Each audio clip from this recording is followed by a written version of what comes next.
My name is Adrian. I'm 22, and last week I graduated college. I wasn't expecting a grand parade or a rented hall with gold balloons spelling my name. I knew better than to dream big in my family, but I did think maybe there'd be something. A dinner, a cake, a card. I'd watched other friends post pictures with their families, all proud smiles and coordinated outfits. Me? I came home to a half-thawed frozen pizza on the counter and a text in the family group chat that said, "Congrats, Adrian," sandwiched between a meme from my uncle and my cousin's dog pics. No one was home. I stared at that pizza for longer than I care to admit. It was still in the plastic. No note, no instructions. Not even in the oven. Just dumped like leftovers from a party no one bothered inviting me to. And the worst part? The smell. The faint scent of charcoal and fireworks still lingered in the cushions. My brother's graduation party had been last weekend. I remember hearing the thumps of bass through my bedroom wall, even though I wasn't invited to that either. I'd been told it was his moment. He's 19, barely scraped through community college, but they went all out. Backyard lights, buffet catering, and I swear to God, a drone hovering around like it was filming the trailer for a Netflix special. I'd watched it from my window, his friends piling in, Mom fussing over cupcakes shaped like tiny diplomas, Dad flipping burgers like it was the 4th of July. I never said anything. I just kept packing up my dorm stuff. Quietly. I didn't want to make it about me. That's what they always said I did. Growing up, anytime I asked for anything, attention, space, help, I was told I was starting drama or being difficult. Even as a kid, I was the one who could entertain himself. My brother, Lucas, always needed the room to revolve around him, and it always did. He had sports trophies, handmade birthday banners, surprise just because gifts. I had space, the kind that echoes. So yeah, when I walked through the door that day and saw that pizza, the kind I used to eat in high school when they forgot to make dinner, I just stared. And when my mom finally came home an hour later, talking on the phone and laughing like it was any other Wednesday, I asked her, "So, no one wanted to do anything for my graduation?" She didn't even look at me at first, just shrugged, tossed her bag on the couch, and said, "You're not really the celebrating type, are you?" Like it was a compliment. Like she was letting me off easy. I didn't reply. I didn't even blink. I just turned, walked to my room, and zipped up the bag I hadn't unpacked yet from moving out of my dorm. I had already taken everything important with me anyway. My laptop, my degree, and the envelope of cash I'd saved from tutoring and part-time shifts. It wasn't a lot, but it was enough to get me somewhere else. I walked past her without a word. Past the pizza, still on the counter. Past the congrats text, still pinned at the top of the group chat no one had followed up on. I didn't slam the door. I didn't make a speech. I just left. Sometimes the loudest moments are the quiet ones. That night, I checked into a small hotel about 30 minutes away. Nothing fancy. Just four walls and silence. It was the first time in years I didn't have to brace myself before walking into a room. No tension. No eyes rolling when I opened my mouth. No passive-aggressive digs masked as jokes. Just a bed, a lamp, and me. Around midnight, my phone buzzed. One notification. A text from my Aunt Carla. Why is everyone freaking out? No greeting. No emojis. Just that. I stared at it, wondering what they were saying. Wondering if Mom was telling everyone I'd run off again, the way she used to say it when I took long walks to clear my head and came back to accusations of being dramatic. I thought about replying. Just something short. Maybe. Asked the pizza. But I didn't. I put the phone down and looked at the ceiling, the weight of it all pressing on my chest like a stack of unfinished conversations. I hadn't cried. Not yet. But I felt the water rising, just under the surface, waiting for the right crack to spill through. The next morning, there were more messages. Some from my cousin. One from Lucas, just a question mark. Then Dad, what's this about leaving? Call your mother. The only one that stuck out came a few minutes later from Mom herself. It said, "We didn't mean to make you feel that way. Not, we're sorry. Not, we were wrong." Just that vague, safe phrase. The kind that puts the blame on how I felt instead of what they did. I didn't respond. Instead, I pulled out my laptop and opened a blank document. At the top, I typed a list, just a title, everything they don't know I paid for. I started writing. Tuition. Groceries. Lucas's broken laptop I replaced without telling him. Dad's overdue credit card that mysteriously got cleared. The electric bill when Mom forgot it in January. All the times I kept the lights on, literally and metaphorically, and asked for nothing in return. They didn't know. Because I never made it about me. Because I thought they'd notice eventually. Because I thought family worked like math. You give, you get. But in our house, the equation never balanced. And I was tired of it. The next entry in that list wasn't a payment. It was a plan, one they'd never see coming. The first time I ever considered pulling away financially, it felt like betrayal, like I was being petty or vengeful. But sitting in that tiny hotel room, replaying that shrug and those 7 words, "You're not really the celebrating type," something inside me finally clicked into place. It wasn't revenge. It wasn't about getting even. It was about finally letting go of people who never held me. I spent the next day in the hotel lobby, headphones in, noise canceling the world as I went line by line through my online banking. It was almost funny how many recurring charges were tied to them. Netflix, my brother's email. Spotify, my mom's. The phone plan, of course, was still under my name. Group family package that I'd taken over in college because you're better with tech stuff. Water bill, electricity, the cloud storage everyone used to dump their endless photo backups. Mine. I'd never thought twice about it. I just paid. Quietly. Like I always did. That evening, I set a reminder. 3 days from now. Cancel everything. Not out of spite, but because it was time. 2 days passed with silence from me. But my phone, it didn't stop. My mom sent longer and longer messages, each one trying to sound more composed but bleeding through with desperation. At one point, she called me by a nickname she hadn't used since I was a kid. That stung. Not because I missed it, but because I knew she only dusted off affection when she wanted something. Like her love was stored in a cabinet marked emergencies only. Lucas tried calling too. Just once. Left a voicemail. It started with, "Yo, man, not sure what's going on," then paused, and ended with a lazy, "But mom's trippin'. Can you fix it?" Fix it. Like I was the janitor of their dysfunction. That night, I sent one email. Just one. To my boss at the tutoring center where I'd worked part-time throughout college.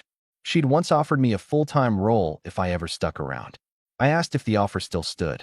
Her reply came in an hour. "Still yours if you want it. We're opening a new satellite branch. You'd have your own office." I stared at the screen for a long time. My own office. No fireworks. No drone footage. But it felt more real than anything my family had ever handed me. The next morning, I canceled the family phone plan. I got a message almost instantly. "Your device has been disconnected." Then a second. "Unable to authorize payment. Insufficient funds." That one was from the electric company. By noon, I had emails from 3 different customer support agents asking if I was sure I wanted to cancel these shared services. I clicked yes on every one of them. Then, I shut off my phone. Not forever. Just for a day. That evening, I rented a car and drove 2 hours north to check out the new tutoring branch. Small town, decent population, quiet streets. A single coffee shop on the corner with a handwritten chalkboard menu and a barista who actually made eye contact when she spoke. I ordered a latte and sat by the window, watching the sunset through a row of sleepy trees. The whole time, I wondered if they were still trying to call. But I also didn't care. Back at the hotel, my email inbox had exploded. Since the phone plan was down, they'd found my work email, my backup Gmail, even my LinkedIn. There was a message from my dad, short, cold, calculated. "You're being immature. Family has ups and downs. You don't walk away from it." I read that twice. Ups and downs. Funny how they only noticed the downs when I stopped lifting them. At around 10 p.m., I opened the group chat. For the first time in days, I tapped it open just to see what they were saying now. Lucas had sent an all-caps message. "Dude, why is my phone dead? I need it for work." Followed by a string of angry emojis. My mom had replied, "I don't know what's going on with Adrian. He's obviously going through something." Like I was the problem. Like I hadn't been holding everything together for years. Then came the clincher. My aunt, the one who had texted me that first night, wrote, "So, what exactly did we do?" That was it. No apology. No recognition. Just a puzzled shrug in text form. I stared at it for a long while, fingers hovering over the keyboard, debating whether it was even worth answering, whether explaining myself would make a dent. And then I thought of something my freshman writing professor once said when I struggled with cutting scenes from a story. You don't need to explain everything. Sometimes, silence is the period at the end of a sentence. So I didn't reply, but I did open a new file. A document I labeled, Exit Plan, Final. Not because I was running, because I was done staying put. 3 days after I walked out, the silence finally cracked, not on my end, but theirs. It started with an email from the family landlord. Yes, landlord, because despite the show they put on, the house we grew up in wasn't ours. My parents had been renting for years under a long-term agreement with a relative who lived out of state. I had quietly been making up the difference every month. Mom and Dad thought their rent was magically low.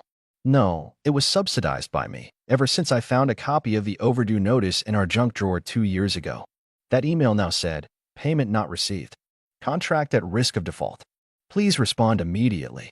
That was the first domino. And when it tipped, everything else followed. Lucas, for all his attitude and ego, still used my Spotify premium. Suddenly, he couldn't play his gym playlists. My dad's credit card, which had been magically improving since I began paying it off bit by bit, got declined. And Mom ran into the biggest wall. She called her stylist and got told her appointment was canceled due to non-payment of the subscription plan they'd signed her up for through my account. The messages that followed turned from confusion to rage. Adrian, what is going on? Why are you doing this? Call me. Now. You think this is funny? You're being cruel. I wasn't laughing. In fact, I was sitting in a small rental apartment, sipping tea on a couch I just bought secondhand, staring at those texts as if they belonged to a version of my life that I'd already walked away from. The tutoring center had offered to help cover moving costs. They even let me pick my own hours.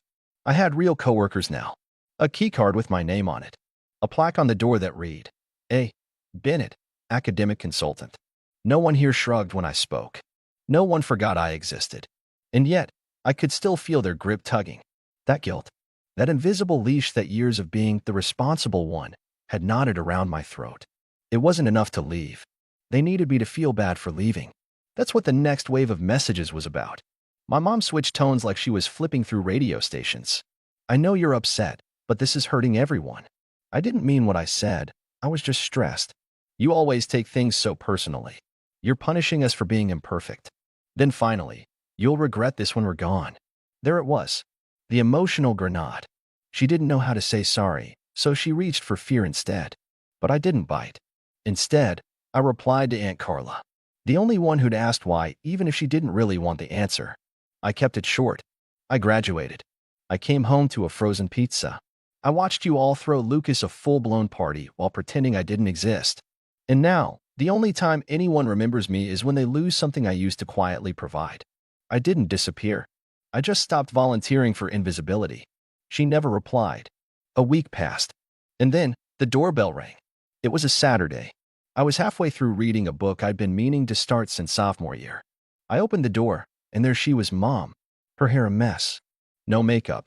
That face, the one she wore when the teacher called home or the check bounced. That face that meant damage control. She didn't say anything at first. Just looked at me like she didn't know where to begin. I didn't offer help. Finally, she said, we just wanted to celebrate you the way you'd want. I tilted my head. With silence? And a freezer meal? Her eyes watered. And for a second, I thought maybe this would be the moment she got it. That she'd say sorry. That she'd finally, truly see me. Instead, she said, you've always been so sensitive. That was it. Not an apology. Just another deflection, dressed in faux concern. I stepped back and started to close the door. She put her hand on the frame. Wait, please. At least talk to your brother. He's been a wreck. His job depends on his phone. I gave a dry laugh. You mean the one I paid for? Her mouth opened, but nothing came out. That was when I decided I was done playing the role of the family's silent ATM. I stepped fully outside. Calm. Clear. You don't get to neglect me, minimize me, and then panic when the support you took for granted vanishes. I was never celebrated, not once, not even when I paid for things you didn't know were mine to give. I walked out because the only thing colder than that pizza on the counter was the way this family pretended I mattered. She blinked. Her face paled. And I knew in that moment that this conversation wasn't going to fix anything, because she still didn't get it. So I gave her one final look. I'm not the one who disappeared. I just stopped showing up where I wasn't welcome. Then I closed the door. And behind it, for the first time in years, I didn't feel guilty. I felt free. It took exactly 3 days for the fallout to turn into full-blown chaos. After Mom showed up at my apartment and left empty-handed, I heard nothing. Not a text, not an email, not even a passive-aggressive Facebook post. Just silence. But silence, I learned, is rarely peaceful in families like mine. It's a pause, a lull in the storm before the next wave hits. And it did. I got a call from my former landlord at the tutoring center. He sounded amused. "Hey, Adrian. Not trying to pry, but there's someone calling around saying they're trying to track you down." A woman. Emotional. Left a message saying it was urgent, but didn't say what it was about. "Thought you should know." I thanked him, already knowing who it was. That same day, I opened my laptop and checked the shared family Google Drive. It was still linked to my email, one of the last things I hadn't touched. Inside, buried in a folder named Home Stuff, I found copies of unpaid utility bills, rent notices, and something new, a scanned letter from a collection agency. My name wasn't on it, but I'd seen enough of these before to know where it was headed. I logged out. Later that night, Lucas tried to call me using someone else's number. When I answered, there was a pause. "Dude," he said, "you really cut everyone off, huh?" I didn't reply. "They're freaking out. Mom's crying every day. Dad's barely talking to anyone. Aunt Carla's been trying to talk sense into them, but look, can you just come home and talk to them?" There was a time I might have folded. I might have heard the word crying and mistaken it for remorse. But I'd sat with this too long. I knew better now. "You mean the same mom who couldn't even heat up a pizza on the day I graduated?" She didn't mean it like that. "No, Lucas," I said, calm and clear. She meant it exactly like that. Just like she meant it when she told me I was too sensitive, when Dad said I should just be grateful I'm not homeless, or when they spent $1,000 celebrating you and left me a microwave box and a frozen dinner. They meant all of it. "You're being harsh." "No," I replied. "I'm being honest." He sighed, like I was the one exhausting him. "You think you're the only one who's had it hard," he snapped. "You think you're the only one who's done anything for this family?" "No," I said, "but I'm the only one who did it quietly, who paid the bills no one wanted to talk about, who showed up, over and over, and got treated like a backup plan." I paused, letting the silence stretch. "Why do you think I stayed quiet so long, Lucas? Because I didn't want to hurt anyone? No. It's because I knew the second I stopped giving, someone would call me selfish. And look, here we are." He didn't respond. I hung up. The next morning, I got a letter in the mail. A real one, handwritten. The envelope had my mom's loopy handwriting. Inside was a 2-page letter, half apology, half justification. She wrote about how hard things had been raising 2 boys, how they didn't mean to overlook me, how Lucas had always been more expressive, and I was independent. She kept using that word like it was an excuse. Independent, as if being low maintenance meant disposable. She said they were scared, that everything was falling apart without me, that I'd always been the one to keep things running smoothly. She ended the letter with, "We need you. Please come back so we can fix this."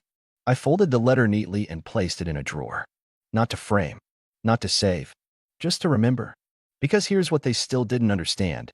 You can't fix something that's been broken by design. My absence didn't break the family. It just exposed the cracks they'd been plastering over with denial. I moved forward. The new tutoring branch took off faster than anyone expected. I ended up managing a small team of junior tutors, all of whom reminded me of students I used to be bright, quiet, too used to being ignored. I gave them room to speak, encouraged them, celebrated small wins. One of them, a soft-spoken kid named Ezra, told me I was the first adult who ever remembered their name without asking twice. That stuck with me more than any family compliment ever had. I started building a life that didn't orbit around people who needed me to shrink in order to shine. I met neighbors, made friends, bought myself a bike. I found a new routine, one I didn't have to apologize for. Eventually, I blocked my family's numbers, not out of anger, but peace. I needed to stop letting them rent space in my mind without paying. Months passed. Then, on the morning of my 23rd birthday, I woke up to a knock at the door. It was a delivery driver. He handed me a small box, no return address. I opened it and found a folded card and a framed photo of Lucas and me from when we were kids. We were sitting on the curb in front of our old house, eating popsicles and grinning like idiots. The card simply said, "I didn't know what you were carrying. I do now. I'm sorry. L." I stared at that picture for a long time, not because it made me nostalgic, but because it reminded me how long I've been waiting to be seen. And maybe now, someone finally did. I didn't call back. I didn't send a reply. But I didn't throw it away, either. Some things don't need closure. They just need distance. I celebrated that birthday with 2 coworkers, a homemade cake, and a drink someone smuggled into the office after hours.